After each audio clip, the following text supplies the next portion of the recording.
Caro Rettore Mariotti, caro Sindaco Campus, caro Sindaco di Tempio, Addis, il Presidente del Conservatorio, IAI,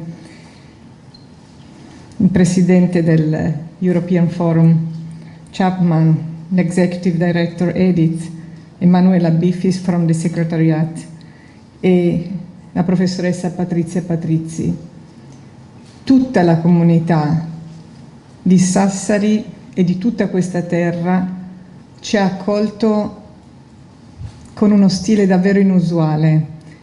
Credetemi, mi capita spesso di portare un saluto introduttivo a eventi di ogni genere che riguardano la giustizia, ma mai mi è capitata un'accoglienza così. Davvero mai mi è capitato di essere accolta con tutte le espressioni di una comunità, a partire dalla musica, certamente, che mi ha accolto appena scesa dall'automobile, con le espressioni artistiche, i tappeti, ma soprattutto la partecipazione e questo nesso tra la tradizione che si rinnova in molti aspetti anche nel campo della giustizia. Davvero basterebbe questa prima mezz'ora per dare ragione e testimoniare la novità potente che la giustizia riparativa può portare nella vita delle singole persone e nella vita di una comunità. But let me now switch to English and to introduce a little bit the topic of this event. I am indeed deeply impressed by this forum, a lively global restorative community of practitioners, scholars and thinkers, and by the forum's activities, always engaged with national and European institutions to advance restorative justice in EU policies and law, in the UN and the Council of Europe recommendations and strategies, and in the national criminal justice systems and legislation.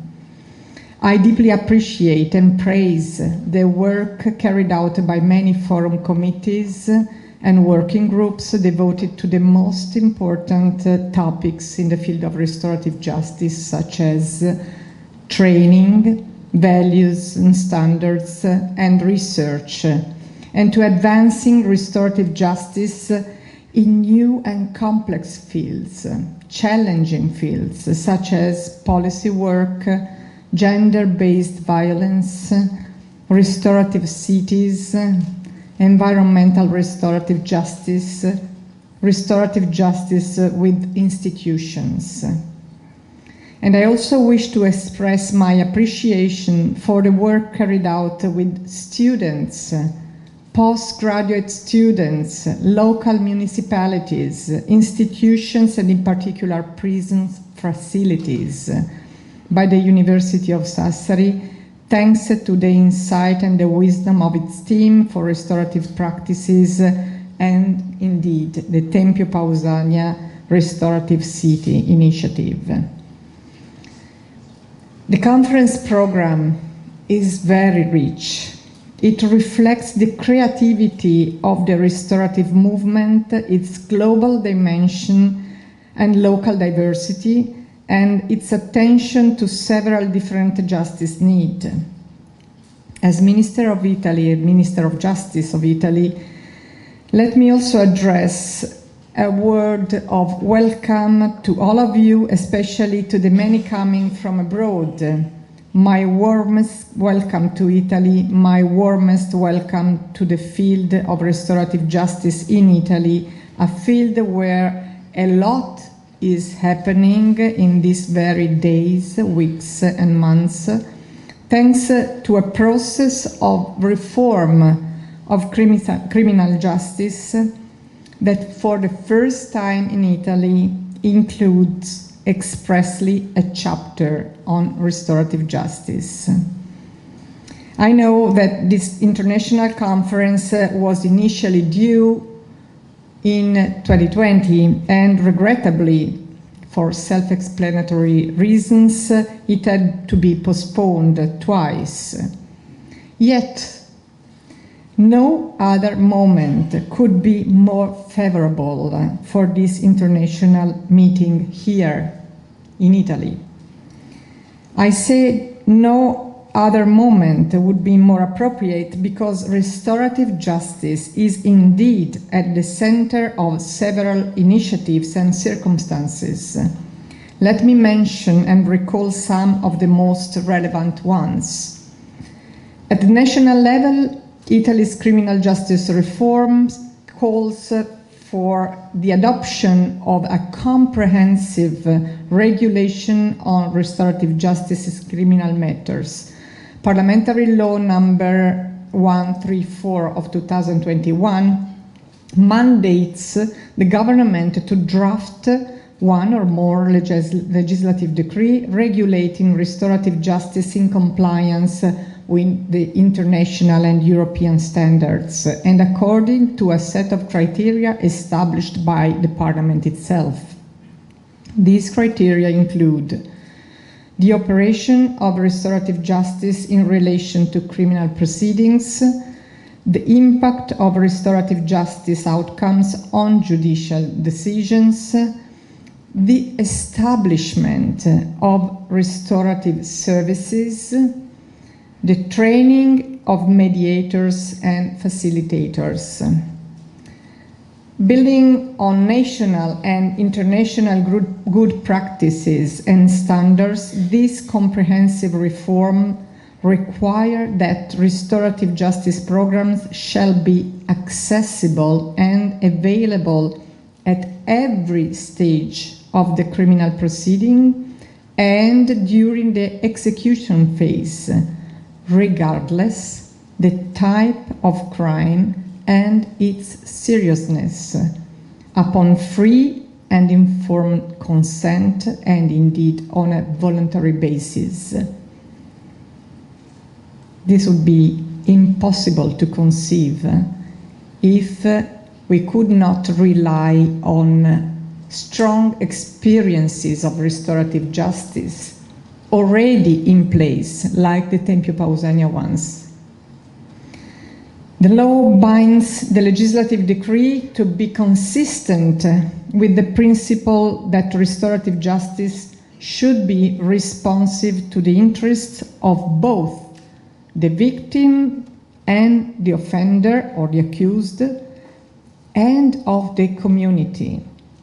Furthermore, it demands that restorative outcomes are positively evaluated by the competent judicial authorities during the criminal proceeding and in the post-conviction phase. On the other side, failure to accomplish to a restorative program or to reach a specific outcome shall not have negative effects in criminal proceedings or in the execution phase, neither on the victim nor on the offender. This is taking place at the national level, but there is a broader European and international framework. The Venice Declaration has been already mentioned and has been adopted unanimously by the Ministers of Justice of the Council of Europe member states during a ministerial conference that I had the pleasure to convene during the Italian presidency of the Council of Europe last December. I have been informed with great satisfaction that the declaration is being used by many of you at institutional, academic, and practical levels, and it offers grounds, solid ground, for further actions, projects, and proposals. Indeed, it is important that the advocates of restorative justice, in their respective capacities, promote the implementation of the set of recommendations laid out in the declaration.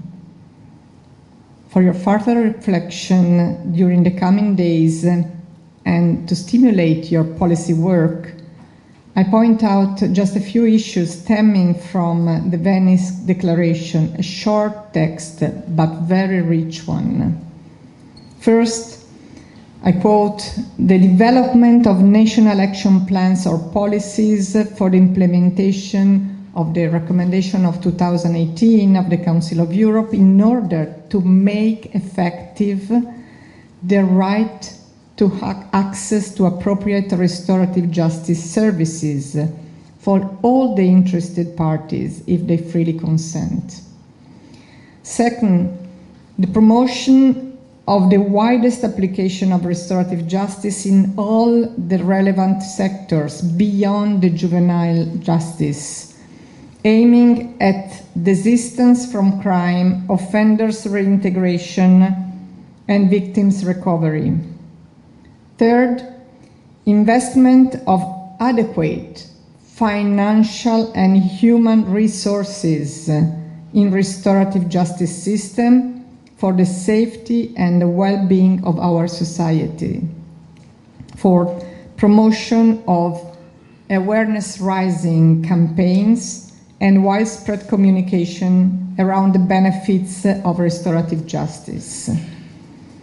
Fifth, the introduction of restorative justice classes as an essential part of university curricula and training curricula of legal professionals, judges, lawyers, prosecutors, social workers, the police, as well as of prison and probation staff.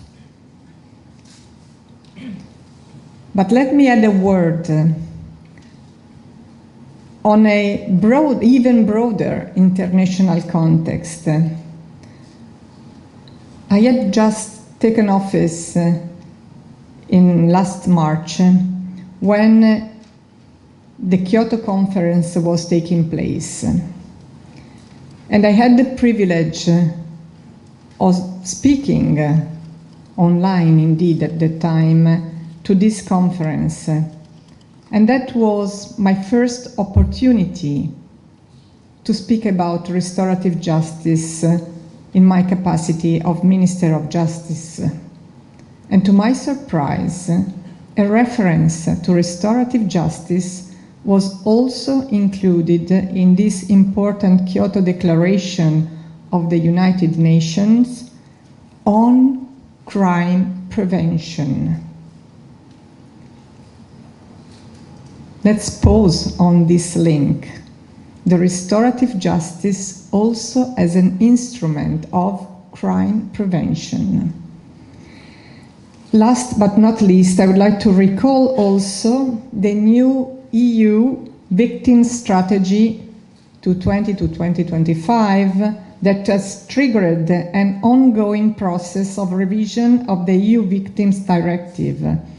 Thanks to the work of this forum, it is becoming a shared opinion that restorative justice can best contribute to address victims' needs because, I quote, restorative justice services provide victims with a safe environment to make their voice heard and support their healing process.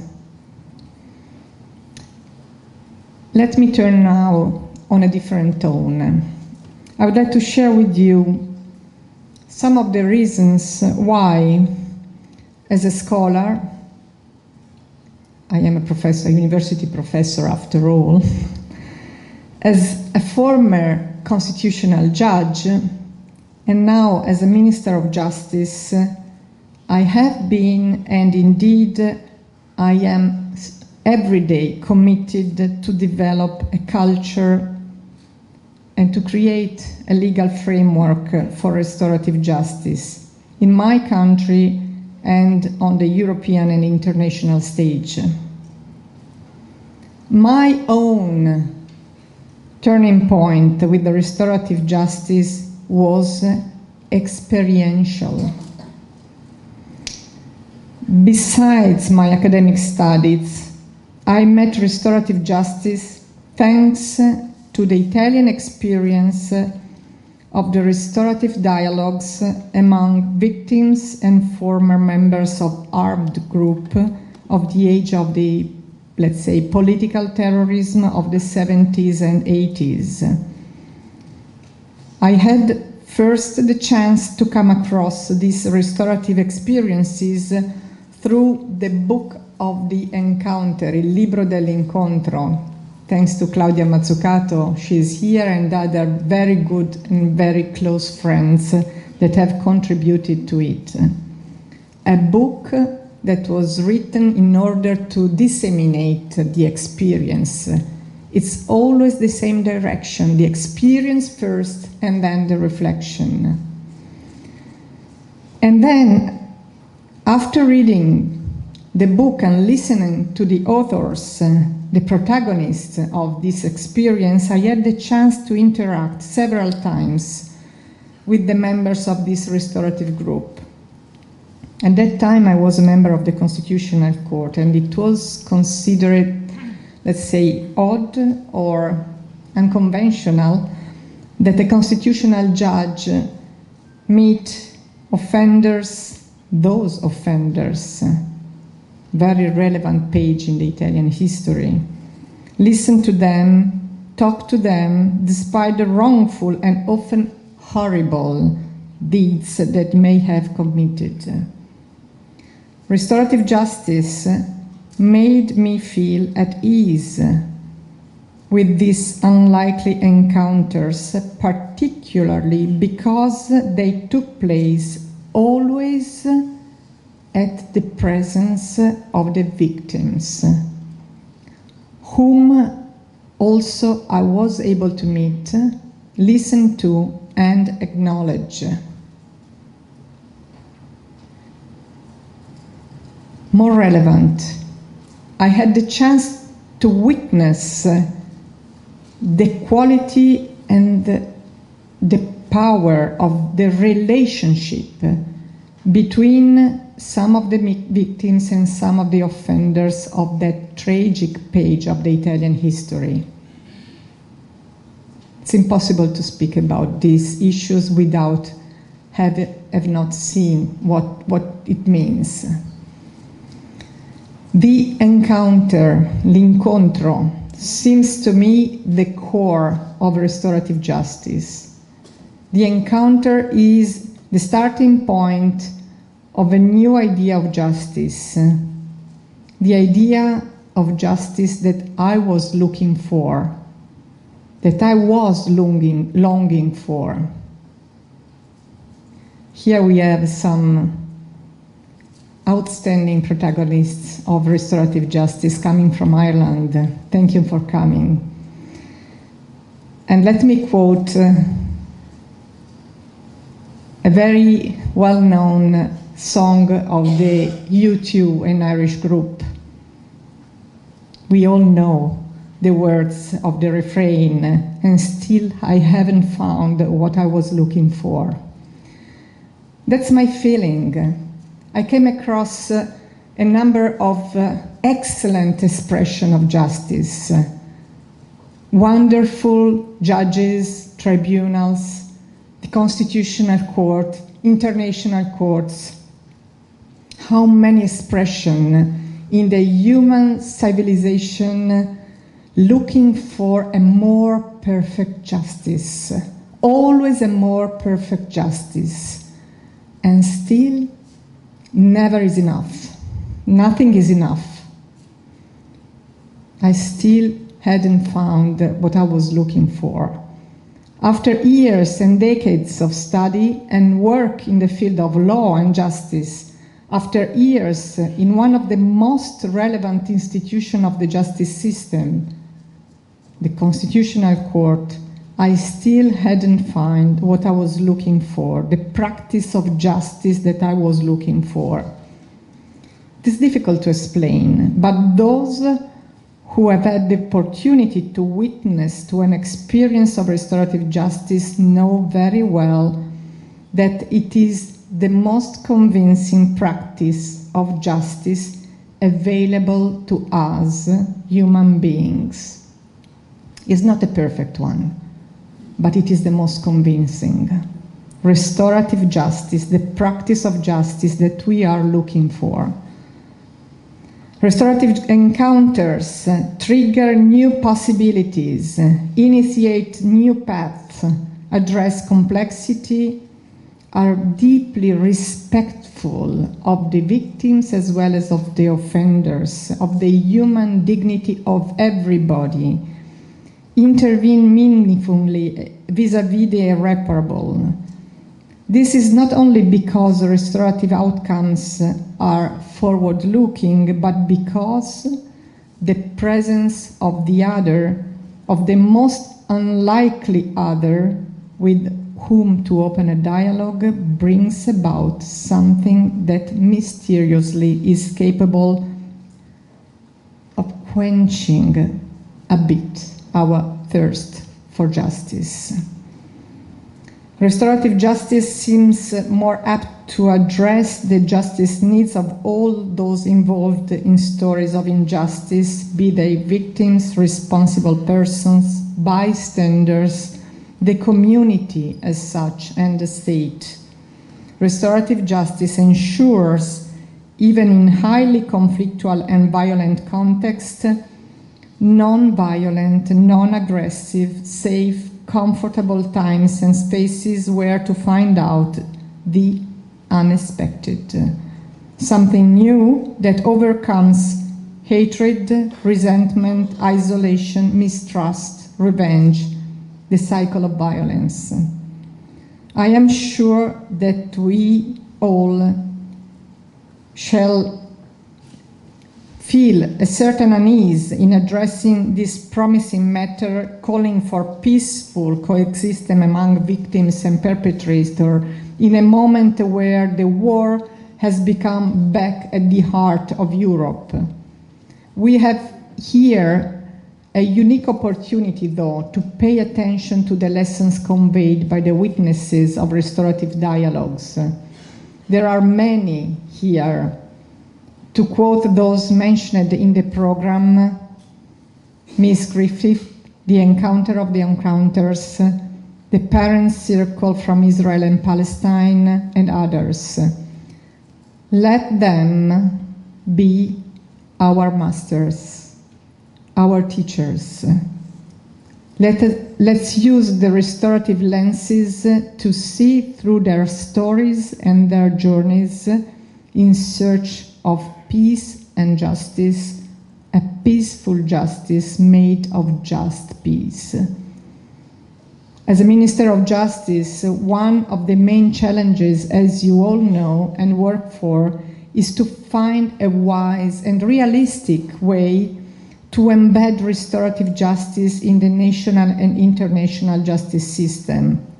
On the one hand, it seems necessary to avoid that restorative justice become just an added on or an on the side to criminal justice system that remain unchanged. On the other hand, as widely recognized, restorative justice can sometimes be an alternative to criminal justice, but in many other times, more often, it can complement it. The issue here is how to craft an active relationship, a positive relationship between the two, how to allow a fruitful interplay between restorative and traditional instrument of criminal law. There is still a lot to do, I think, for a cross-fertilization between restorative justice in criminal matters and the law, the harmonization of their respective languages, and the mutual reinforcement of their indeed common values and main objectives, especially if we refer to the Italian constitutional provision of Article 27. I think that we are just at the beginning of a new era in the history of the idea of justice. In conclusion, let me address, as one last point, a short set of future challenges in restorative justice agenda selected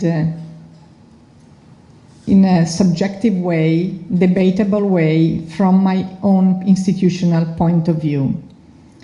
The first challenge is about inequalities and accessibility. A common effort is needed to overcome the persistent inequalities with respect to the level of implementation of restorative justice in European countries. Today, we have a certain number of formal legislation or soft law instruments, but not yet enough factual implementation of them, which results in an unequal possibility of access to restorative justice by those interested. Second, restorative justice, even when available, is still underused in the vast majority of the country. The reason seems to me identifiable in a lack of awareness and maybe a lack of trust. We distrust what we don't know by the legal professionals and by the citizens alike. Restorative justice, Professor Patrizia was saying the same things in different words, is still a stranger in our society. There are a lot of misunderstanding to be dissolved and clarified. And we need indeed, to this purpose, a culture of restorative justice alongside an appropriate legal framework. Academic courses, training for professionals, and awareness-raising campaigns for citizens should be put in place in the framework of the action plans advocated by the Venice Declaration. Third point. This is a question for you. Is restorative justice a right, an individual right, or rather a service, a public service? There is an ongoing debate on this point. Let me just highlight something that is very dear to me, also as a former scholar of constitutional law that devoted a lot of time to researching in the field of human rights. There is something, a danger that should be avoided. In the language of human rights, there is a dialect that speaks a very individualistic culture. Let's consider that, to my eyes, the strong point of restorative justice is the encounter, the relationship, something that is different, that is beyond the single individual. Fourth and last point, the scope concerns the scope of restorative justice. As stated in many different documents and also in the Venice Declaration, restorative justice is a new culture that is called to permeate the criminal justice system. But experience first and research, suggest that restorative justice carries a potential to respond to justice needs also outside the criminal justice system as such. For example, in prison contexts, in neighborhoods and communities, in cities, Tempio Pausania experience, in schools, in hospitals, in the health systems, in institutional organizational context, and many others. Restorative justice calls for an ongoing lifelong social education at large to support citizens in becoming more able and skilled to overcome conflicts, small and large, in a constructive way. In this sense, restorative justice and restorative practices are an asset in building better social relations and constructing more just and peaceful societies. Justice is the equivalent of harmony. We need more harmonic society and relationship in this time of ours. Restorative justice, then, is a potential to foster a culture of responsibility in the micro, meso, and macro levels, from interpersonal conflicts to institutional conflictual contexts and international settings. This is an age of anger, fear, resentment, hatred, war. In this age, the practice of restorative justice can give an essential contribution in addressing the most urgent needs of our time.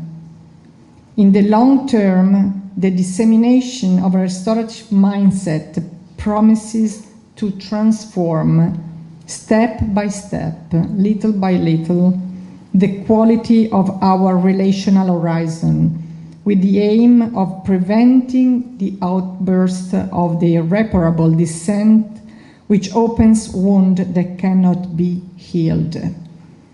After 2 years of pandemic, in the middle of a war, and in the aftermath of decades dominated by an extreme individualistic culture, restorative justice offers all of us that a possible response that we are looking for, fit for the relational character of the human experience, where the other is not bound to be an enemy, a rival, or a ghost, but is part and parcel of the experience of the self. Thank you so much.